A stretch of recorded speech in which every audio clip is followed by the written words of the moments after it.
Hello dear student, welcome back to competitive guider.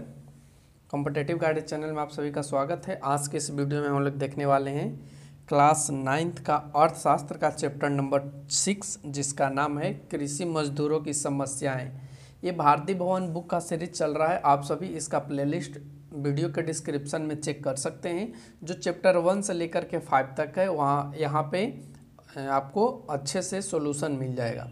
आज के इस वीडियो में हम लोग अति लघुतरीय प्रश्न की बात करेंगे और कल से हम लोग का जो वीडियो चलेगा वो लघुतरीयों का चलेगा। लघुतरीय प्रश्नों का हम लोग सभी चैप्टर्स का आंसर क्वेश्चंस करेंगे, तो आप सभी पेशेंस बनाकर रहें और सभी वीडियो का जो लघुतरीय और अति लघुतरीय प्रश्न है उसका वीडियो देखिए। और हाँ बच्चों, आप सभी प्लेलिस्ट को चेक करना ना भूलें चैनल पे जाकर के। वहाँ पे आपको एनसीईआरटी का भी और साथ में बीएसईआरटी का भी आपको मिल जाएगा आंसर क्वेश्चंस, तो वहाँ से आप उसको भी एक्सेस कर सकते हैं। तो चलिए फटाफट से बात कर लेते हैं कृषि मजदूरों की समस्याओं का आंसर क्वेश्चंस चैप्टर्स के अनुसार। तो अति लघुतरीय प्रश्न का चैप्टर फर्स्ट में पूछा गया है, कृषि श्रमिक या कृषि मजदूर से आप क्या समझते हैं। तो देखो, जैसा कि ये क्वेश्चंस बात करा है कि कृषि मजदूर या कृषि श्रमिक का मतलब ही होता है वो ऐसा मजदूर जिसके पास कुछ न हो, किसी दूसरे के पास वो काम करता हो, तो उसे हम लोग क्या कहेंगे, कृषि मजदूर। आइए इसका उत्तर देखते हैं।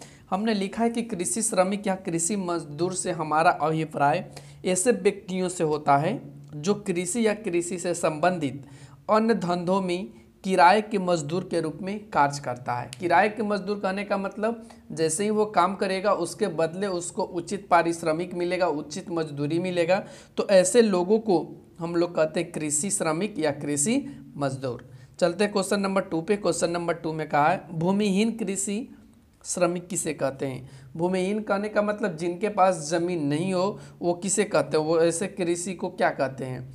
तो आइए देखते हैं इसका उत्तर। हमने लिखा है कि वैसे कृषि श्रमिक जिनके पास खेती करने के लिए कोई निजी भूमि नहीं होती। निजी कहने का मतलब उनका कोई खास अपनी ज़मीन नहीं होता है, तो ऐसे जो लोग होते हैं, ऐसे जो श्रमिक होते हैं, उन्हें हम लोग भूमिहीन श्रमिक कहते हैं। चलते क्वेश्चन नंबर 3 पे। 3 में पूछा गया कि सीमांत किसान किसे कहते हैं। तो पिछले वाले वीडियो में हमने आपको बताया था कि सीमांत किसान किसे कहते हैं, यहाँ भी ये क्वेश्चंस पूछा गया है, तो आइए फटाफट से इसका उत्तर भी लिख लेते हैं।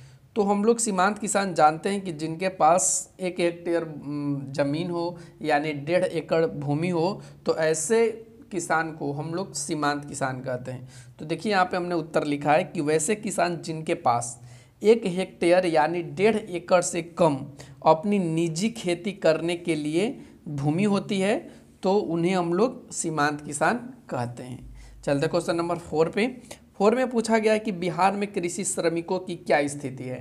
तो जैसा कि आप सभी को पता भी होगा कि बिहार में श्रमिकों की जो स्थिति है वो बहुत ही दयनीय है, क्योंकि यहाँ पे जनसंख्या में वृद्धि बहुत ज़्यादा है और साथ में यहाँ पे रोजगार की कोई व्यवस्था नहीं है कि जब कृषि कार्य से संबंधित काम खत्म हो जाए तो वो किसी रोजगार में जुड़ सकें। ठीक है, तो इस तरीके से यहाँ पे पलायन भी बहुत ज़्यादा होता है। बिहार के जो कृषि श्रमिक हैं वो अपने राज्य को छोड़ करके दूसरे राज्यों में मजदूरी के लिए भी जाते हैं। तो इन सारी चीज़ों को देखते हुए ऐसा लगता है कि बिहार में जो कृषि मजदूर की जो स्थिति है वो बहुत ही दयनीय है।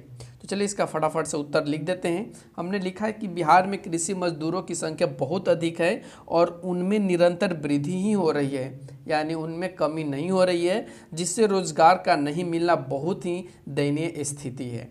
ध्यान रखेंगे, बिहार में कृषि श्रमिकों की स्थिति बहुत ही दयनीय है। चलते क्वेश्चन नंबर 5 में पूछा गया है कि न्यूनतम मजदूरी अधिनियम, ठीक है ना, न्यूनतम मजदूरी अधिनियम क्या है।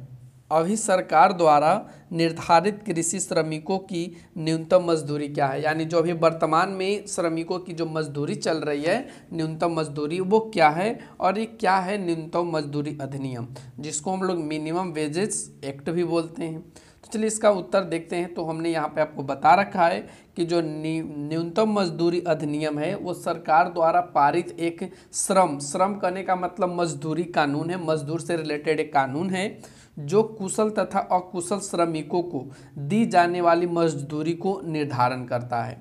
आपको समझ में आ गया होगा कि एक क्या है न्यूनतम मजदूरी अधिनियम, तो यह एक कानून है और वे ऐसे लोगों को पारित करता है मजदूरी देने के लिए जो कुशल हो, यानी कुशल कहने का मतलब वह कृषि कार्य करने की क्षमता वो रखते हैं या नहीं भी रखते हैं। तो इन दोनों के बीच में, ठीक है ना, मजदूरी निर्धारण करेगा कि किसको ज़्यादा मजदूरी मिले और किसको कम मजदूरी मिले। तो ये निर्धारण करने का एक श्रम कानून है। और यहाँ पे एक क्वेश्चन में और आपसे पूछा गया था कि अभी सरकार द्वारा निर्धारित कृषि श्रमिकों की न्यूनतम मजदूरी क्या है। तो हम आपको बता दें कि श्रमिकों की जो न्यूनतम मजदूरी वर्तमान में है वो 117 रुपये से लेकर के 161 रुपये तक के बीच में है, ठीक है ना, यानी 117 से लेकर के 161 तक बीच में है। लेकिन ऐसा नहीं है, आज के मजदूर तो 350-400 रुपये ले रहे हैं। तो ये बहुत पुराने समय की बात है, क्योंकि इस चैप्टर में जो आपको बात करी गई है वो 2000 मतलब बात करें तो ये करीब करीब 2001 के थ्रू बात किया गया था, ठीक है ना। तो आप सब इसको ध्यान रखेंगे। आज के तो मज़दूर बहुत ज़्यादा पैसा लेते हैं, ये बात करी गई है। आपको बता दें कि ये 2000 के करीब ही बात करी गई है। चलते हैं नेक्स्ट क्वेश्चन। नेक्स्ट क्वेश्चन में पूछा गया है कि बिहार में कृषि मजदूरों की समस्या, मुख्य समस्या क्या है, यानी कृषि मजदूरों की मुख्य समस्या क्या है बिहार में, तो इसका उत्तर लिखना है। तो सबसे पहले यहाँ पे जो मुख्य समस्या देखने को मिलेगी वो रोजगार की सीमित साधन है, यानी यहाँ पे रोजगार की जो आवश्यकता है वो ज़्यादा है और रोजगार यहाँ पे कम है। तो यही यहाँ की मुख्य समस्या का कारण रहा है। जैसे कि आपको पता होगा कि बिहार से 54% से अधिक लोग, ठीक है ना, बिहार में 54% से अधिक लोग दूसरे राज्यों में पलायन कर चुके हैं। जैसे कि हम लोग बात करें तो दिल्ली, सूरत, गुवाहाटी, हैदराबाद तथा कानपुर जैसे शहरों में यहाँ के मजदूर जाकर काम करते हैं। तो आप देख सकते हैं कि बिहार में कृषि मजदूरों की मुख्य समस्या क्या है, तो रोजगार की सीमित साधन। चलते क्वेश्चन नंबर 7 में कहा गया कि बिहार के कृषि श्रमिकों को संगठित करने में मुख्य कठिनाई क्या है, यानी बिहार के मजदूरों को एक करने में या संगठन उनका बनावे में मुख्य कठिनाई क्या होती है। तो सबसे पहले यहाँ कठिनाई क्या होती है, जातिवाद, ठीक है ना। यहाँ पे जो कृषि मजदूर हैं या श्रमिक हैं उनकी जाति अनेक है, वो विभिन्न जातियों के हैं, जिनसे उनको संगठित करना बहुत ही बड़ी कठिनाई होती है। साथ में ये लोग पढ़े लिखे भी कम होते हैं, इनके पास साक्षर की कोई सीमा नहीं होती है, ये निरक्षर ज़्यादातर होते हैं। और साथ में ये धर्म को भी अलग अलग मानते हैं। बहुत से ऐसे कृषि श्रमिक हैं जो अन्य धर्मों को भी मानते हैं। तो इन सभी चीज़ों से देखा जाता है तो इनकी जो संगठित करने में कठिनाइयाँ होती है इन सभी कारणों से ही होती है। वैसे तो आपको पता होगा एक बहुत ही बड़े नेता जो किसान का संगठन किए थे, उनका नाम हम आपको बताना चाहेंगे, स्वामी सहजानंद, ठीक है ना। स्वामी सहजानंद सरस्वती जी थे, ठीक है ना। उन्होंने इसके बारे में बात करी थी, लेकिन वो ये चीज़ देख पाए कि यहाँ पे क्या हो रहा है कि मज़दूर आपस में एक नहीं हो रहे। इसके लिए क्या है कि सभी मज़दूर का जो जाति है वो अलग अलग है, किसी का समुदाय अलग है, किसी का धर्म अलग अलग है, इन कारणों से। तो आप इसका उत्तर लिख पाएंगे यहाँ पे। बिहार में कृषि मजदूर विभिन्न जाति और धर्म के हैं तथा बटे होने के कारण उनको संगठित करना बहुत बड़ी मुश्किल है। चलते हैं नेक्स्ट क्वेश्चन। क्वेश्चन नंबर 8 में कहा गया कि बिहार में कृषि श्रमिकों की पलायन का मुख्य कारण क्या है। अभी हमने आपको बताया था कि बिहार में कृषि श्रमिकों का मुख्य कारण क्या है पलायन करने का, तो यहाँ रोजगार की कमी है। वो कृषि कार्य में करते हुए जब कृषि कार्य समाप्त हो जाती है तो उनके पास काम करने के लिए या रोजगार के लिए कोई ऐसा व्यवस्था नहीं है, जिसके कारण वे अपने राज्य को छोड़कर, अपने गाँव को छोड़कर, अपने घर को छोड़ करके दूसरे राज्यों में पलायन कर जाते हैं। तो चलिए यहाँ पे हमने इसका उत्तर भी लिखा है, रोजगार के अवसरों का अभाव और मजदूर की न्यून दर बिहार से श्रमिकों के पलायन के मुख्य कारण है।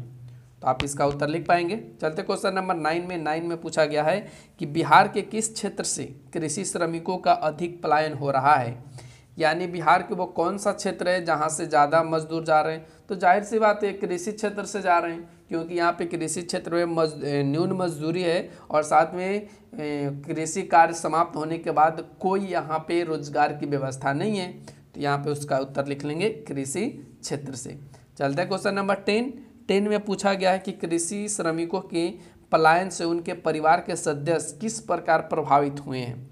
तो देखो, कृषि श्रमिकों के जो परिवार हैं या उनके जो परिवार के सदस्य हैं, तो जैसे ही ये लोग बाहर जाते हैं तो बाहर जाने के बाद कुछ पैसा अर्न करते हैं, कुछ रुपया अर्न करते हैं, और अर्न करने के साथ साथ मान लो कि ये 10,000 रुपया अर्न करते हैं, तो उनमें से ये करीब करीब 5,000 रुपया अपने घर भेजते हैं।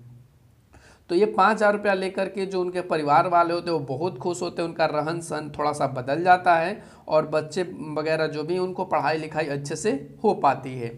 तो जाहिर सी बात है कि खुशहाली तो आएगा ही, और साथ में एक सकारात्मक परिणाम भी निकलेगा कि परिवार हमेशा विकसित करेगा, जो उनका परिवार के सदस्य हैं वो हमेशा विकास करेगा। तो ये सारे चीज़ कृषि श्रमिकों के पलायन होने से उनके सदस्य में होता है। तो हमने उत्तर में यहाँ पे लिखा है सकारात्मक परिणाम मिले हैं, उनके परिवार का रहन सहन में काफ़ी सुधार हुआ है। तो इस तरीके से हम लोग 10 क्वेश्चन यहाँ पे कर लिए जो इस चैप्टर का था। तो हम लोग इस चैप्टर में यहीं तक रखेंगे। आगे वाले वीडियो में हम लोग चैप्टर नंबर 1 से लघु स्तरीय प्रश्नों को देखेंगे। तो आप लोग बने रहिए, लघु स्तरीय प्रश्नों का उत्तर देखिए, और उसके बाद हम लोग दीर्घ स्तरीय प्रश्नों का भी उत्तर इसी तरीके से करेंगे। Thanks for watching, take care, bye bye.